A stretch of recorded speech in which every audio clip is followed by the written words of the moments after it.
This is a podcast from BFM 89.9, the business station. Approximately 48 hours ago, Hamas, the militant faction in Palestine, launched an unprecedented operation. Hamas fired rockets and also sent its fighters from the Gaza Strip into southern Israel. They managed to briefly take control of some Israeli settlements and took some Israeli soldiers as hostage too. This is all in response to years of illegal occupation of Palestinian land by the Zionist Israel regime and the oppression of the Palestinian people. But just how crucial is this particular moment? I'm Dr. Johan, and this is Today I Learned. On today's show, I will be getting some updates from Baha Hilo. He's a Palestinian human rights activist. Baha, let me start with you. Could you give us a sense of what has transpired over the past 24 hours? For the past 3 weeks, the state of Israel, as well as Israeli settlers, have been vandalizing Jerusalem, harassing residents and disgracing holy sites via the La Rosa, Al-Aqsa Mosque, and so on. The calls from the military wing of the Islamic resistance movement was on the state of Israel to stop those acts of vandalism. Otherwise, we will attack.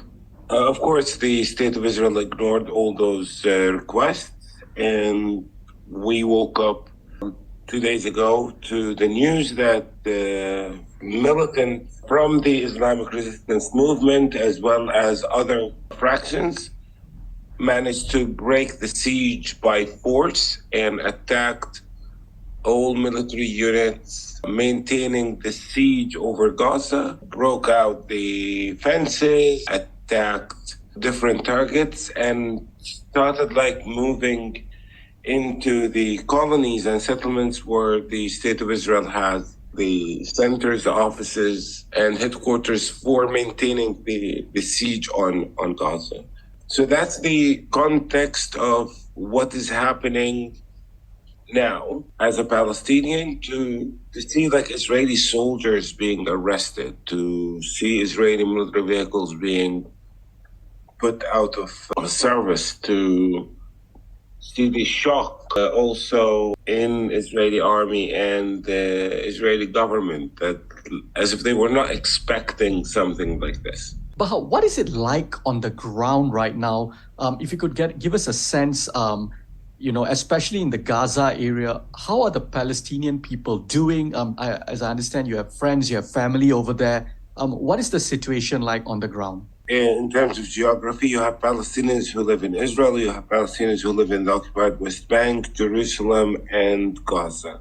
So in Gaza, residential areas are being bombed out of existence. Israel have murdered nearly we're talking about 350 to 400 residents. Apartment towers are being blown up. In the occupied West Bank, they have blocked every city and community. There's no ways in and out of those Palestinian communities. Violence has broke into the West Bank, where several Palestinians were murdered. But most of the violence is focused on the civilian population of Gaza. The state of Israel, of course, declared war. It makes it feel strange because Palestinians have been subject to war from the state of Israel for the past 75 years. In Gaza, the reactions that I gather from my friends who survived this madness, it's a mixture of pride and anxiety. Pride in the sense that people in Gaza have been under siege and blockade since 2005, and calls have always been made to break this siege and lift it and so on, but Israel would not do that. But now you see the siege broke by force. So people are proud of that. But at the same time, they know that every single person is a target and every single person is under threat and maybe will not wake up, maybe will be added to the families that have been eliminated by Israeli bombardment. So that's, you're waiting for death. There's another thing that I see happening also. When I look at families of Palestinian prisoners or families whose children have been detained in Israeli morgues, one of the things the state of Israel do is capture Palestinians, kills them and lock them up in morgues. So those families have hope that they will get their sons or children being released from the morgues to be buried. People who have family who are alive in prison are also like, this will result somehow on the release of our children. There's a lot of conflicting feelings going on, but hope and anxiety are the main feelings you would find in Palestine. How crucial is this particular moment when we look at the history of the conflict? How crucial of a moment are we in right now? As you said in the introduction, it's unprecedented times. We are used to unorganized individual acts of resistance against Israeli oppression, from in 1948 onward. Right. It's crucial in the sense that it doesn't feel like Palestine will look the same after the dust is cleared from this. I, for one, fail to expect what the outcomes will look like. Well, Palestine will not be the same. The political leadership is not going to be the same. The feeling that our oppressor cannot get a beating is broke completely. Where we go from here, at the end of the day, fundamentally what we want to achieve is peace and justice for the people of Palestine.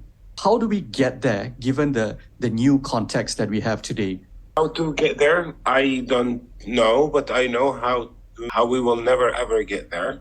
The oppressor of the Palestinian people is called the State of Israel, and as mentioned, the State of Israel is supported unconditionally, despite of the oppression of the Palestinian people. So as long as we see an Israeli embassy operating in any foreign country, then that is the guarantee that the oppression of the Palestinian people will go on and on and on.